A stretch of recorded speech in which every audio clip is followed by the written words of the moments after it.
Cabbage and the Foxes.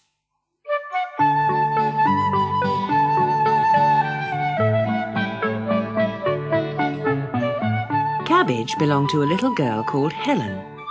She was as pretty a puppy as ever slept in a basket, and every bit as naughty. She chewed up the letters, she sat on the clean washing, and she rode in the flower beds. On her very first day in Helen's house, she stole a cabbage from the shopping basket and ran round the kitchen, slapping it on the floor. That was why she was called Cabbage.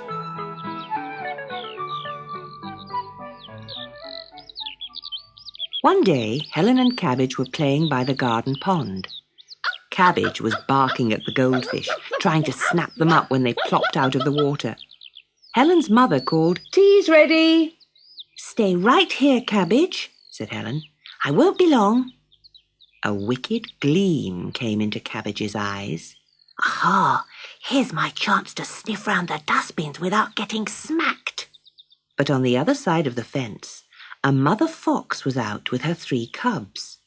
One of the cubs smelt the tempting smell of dustbins. He squeezed through a hole in the fence and came face to face with Cabbage. "You're a funny-looking fox," said the cub. "Your ears are upside down." "I'm not a fox. I'm a puppy." "I've never heard of a puppy before.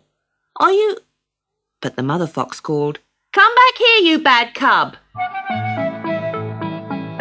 Off went the cub, and Cabbage followed, through the fence and onto the wooded wasteland beyond.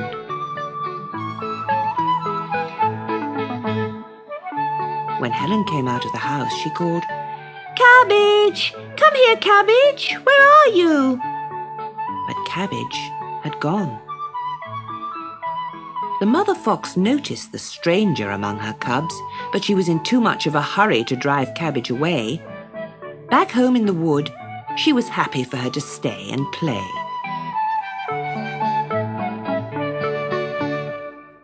At first it was fun. The puppy and the cubs played hide and seek and chased insects and frogs, and when they got filthy dirty, nobody shouted.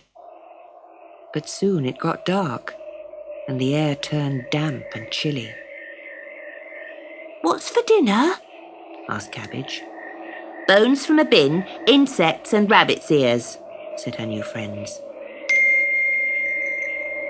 The woods weren't cosy like the kitchen in Helen's house. 12 little paws pushed and trampled Cabbage as she tried to gulp her food down. "Time you were going home," said the mother fox.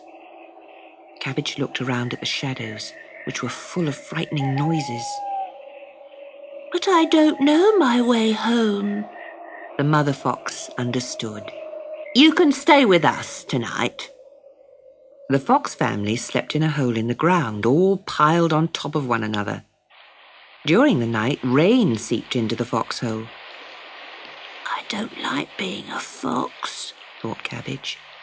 "I wish I were a puppy and in a basket again." Next morning, Cabbage crept out of the hole. She trotted a little way off, then sat down and howled, and howled, and howled. Close by, Helen's voice called, "Cabbage! It's Cabbage!" Helen had been searching since daybreak.